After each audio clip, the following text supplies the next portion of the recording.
Assalamualaikum warahmatullahi wabarakatuh.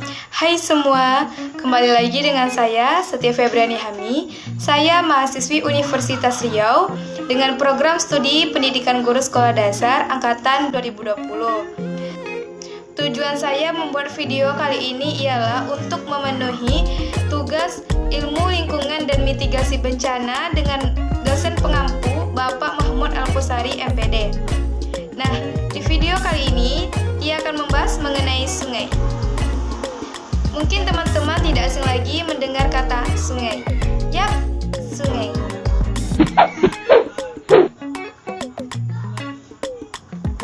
Yap, sungai. Kata yang tak asing lagi didengar oleh setiap orang. Nah, kali ini saya akan membahas mengenai Sungai Siak. Sungai Siak merupakan salah satu sungai yang terletak di Provinsi Riau, Pulau Sumatera, Indonesia. Nah, ingin tahu lebih lanjut mengenai Sungai Siak? Ditonton ya teman-teman videonya. Oke, langsung saja. Check it out. Assalamualaikum warahmatullahi wabarakatuh. Hai semua, kembali lagi dengan saya Setia Febriani Hami. Nah, di video kali ini ia akan membahas mengenai sungai.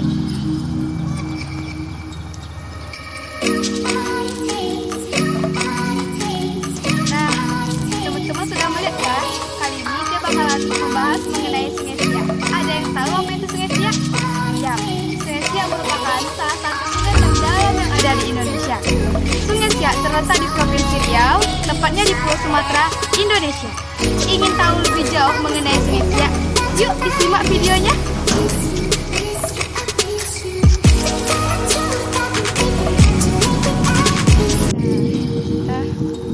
Ada di Sungai Siak.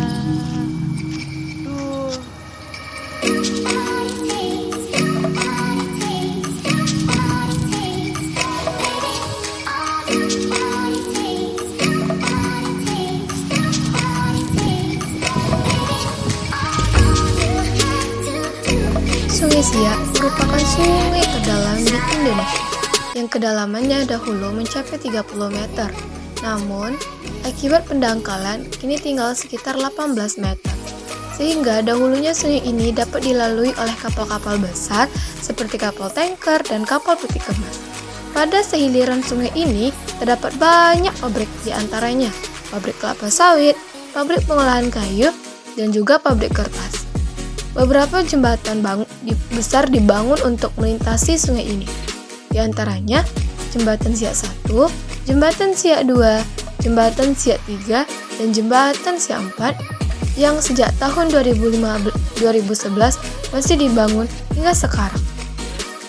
Nah, pembangunannya di Kota Pekanbaru dan kadang dikenal juga dengan sebutan Jembatan Lekton yang diambil dari nama perusahaan yang membangun jembatan tersebut, yaitu PT Lekton Indonesia Konstruksi Company.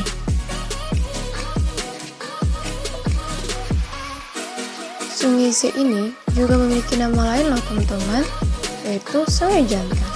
Namun, sayang, kini kualitas air yang ada di sungai ini semakin menurun karena pencemaran.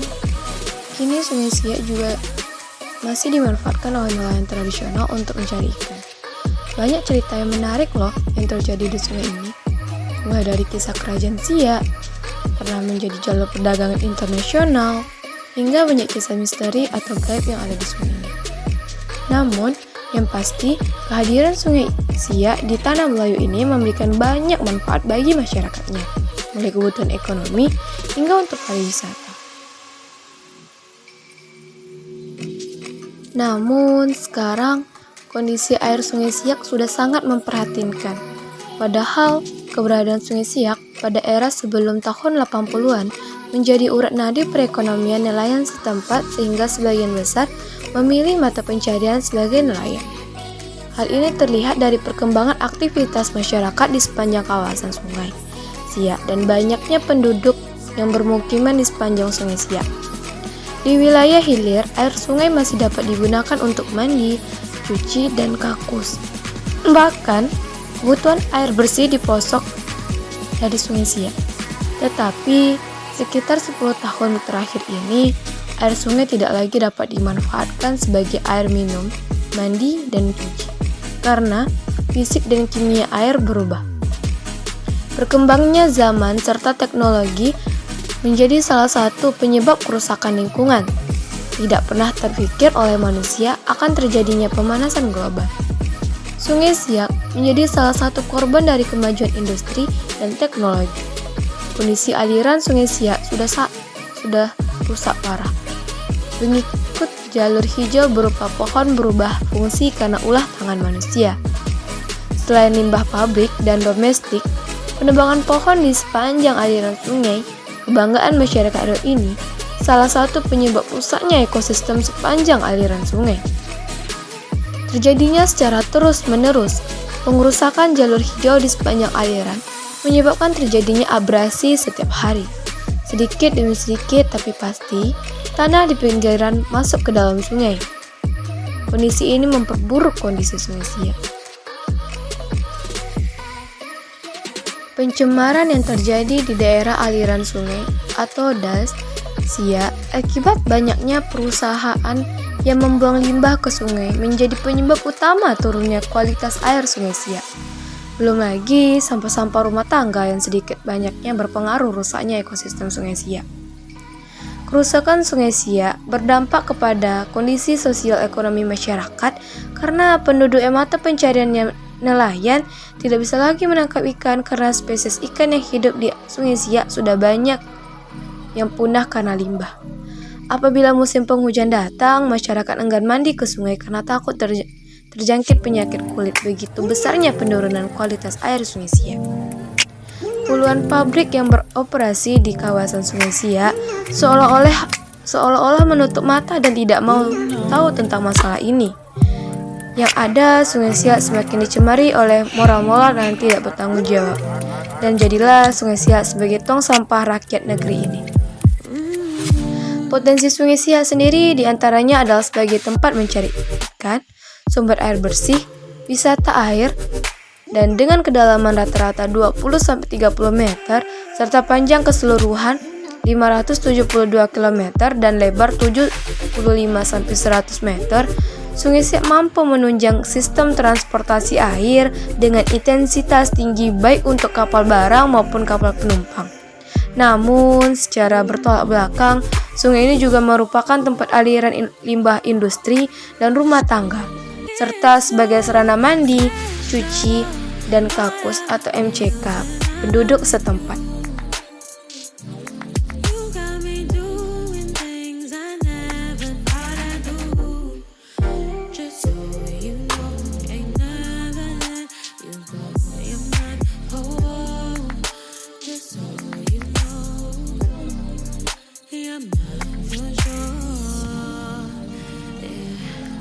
Mungkin upaya pengendalian pencemaran air di kawasan Sungai Siak dapat dilakukan, seperti pemantauan kualitas air, penetapan daya tampung beban pencemaran air, penetapan baku mutu air limbah, pembuatan IPAL, inventarisasi dan identifikasi sumber pencemaran air.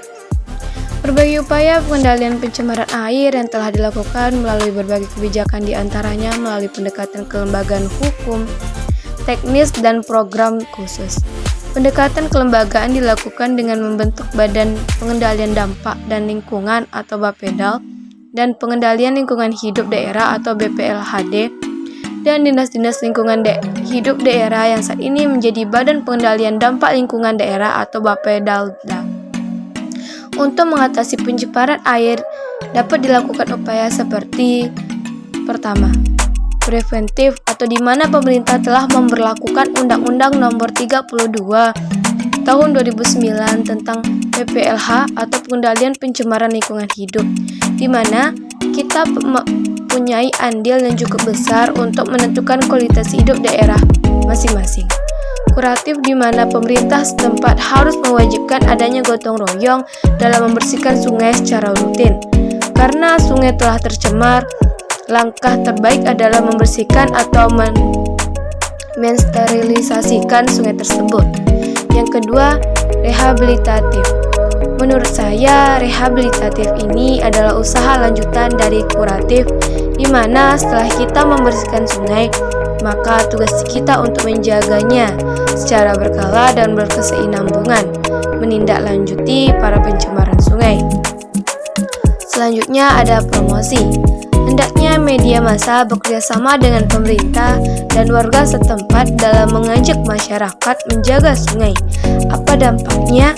Bisa dalam iklan ataupun sosialisasi ke lembaga-lembaga pemerintah.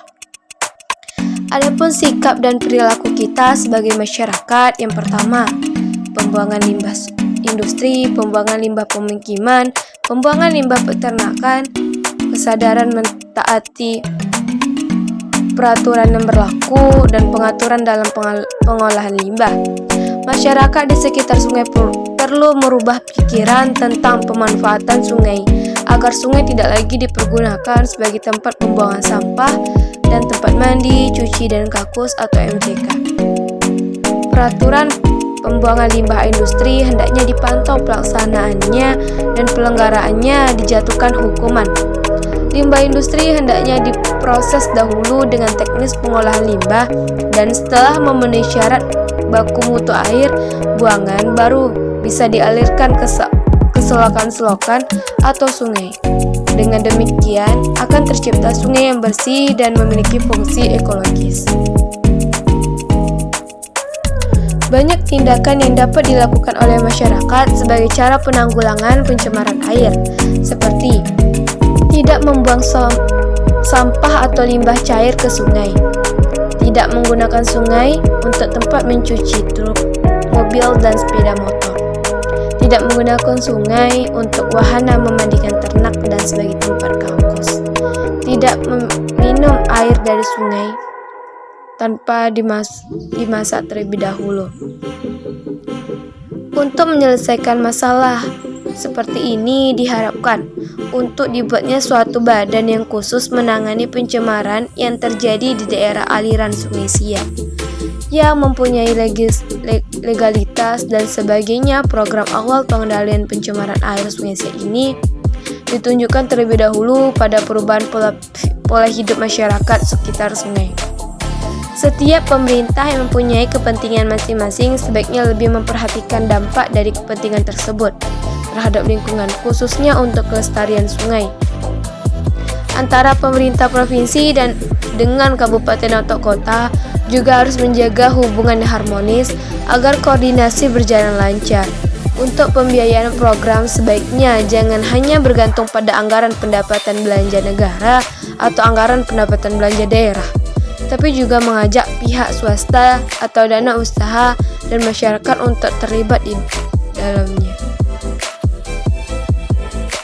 Sungai Siak pun seringkali menguap dan mengakibatkan kebanjiran, seperti akhir-akhir ini yang terjadi pada bulan April. Jalan protokol yang melewati jembatan Siak 4 hingga kawasan padat penduduk di Pekanbaru Riau terendam banjir.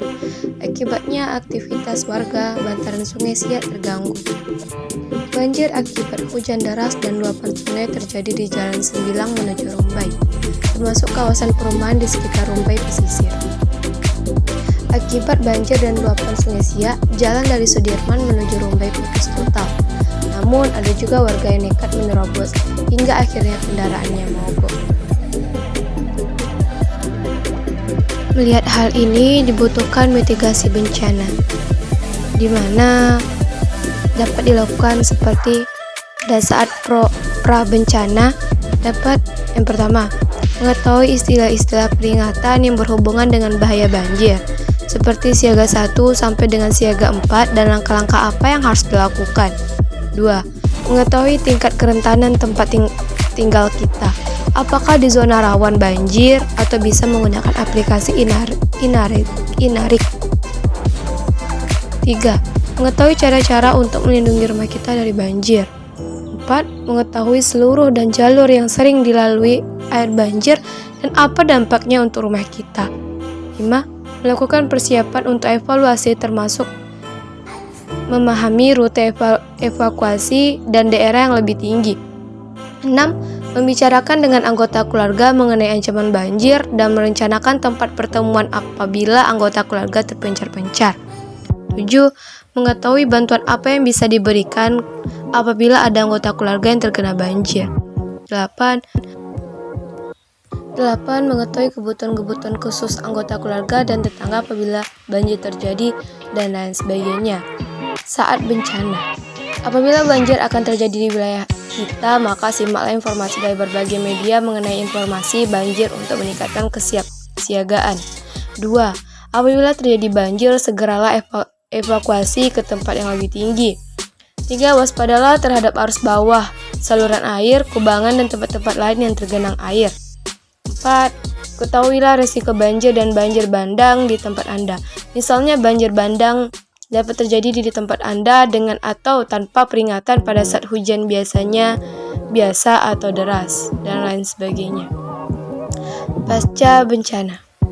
Yang pertama, hindari air banjir karena kemungkinan kontaminasi zat-zat berbahaya dan ancaman kesetrum. 2. Waspada dengan instalasi listrik. Yang ketiga, hindari air yang bergerak. Yang keempat, hindari area yang airnya baru saja surut karena jalan bisa saja keropos dan ambles. Kelima, hindari lokasi yang masih terkena bencana, kecuali jika pihak yang berwenang membutuhkan sukarelawan. Yang keenam, kembali ke rumah sesuai dengan perintah dari pihak yang berwenang. Nah, itulah penjelasan mengenai Sungai Siak. Terima kasih teman-teman sudah menonton. Dadah!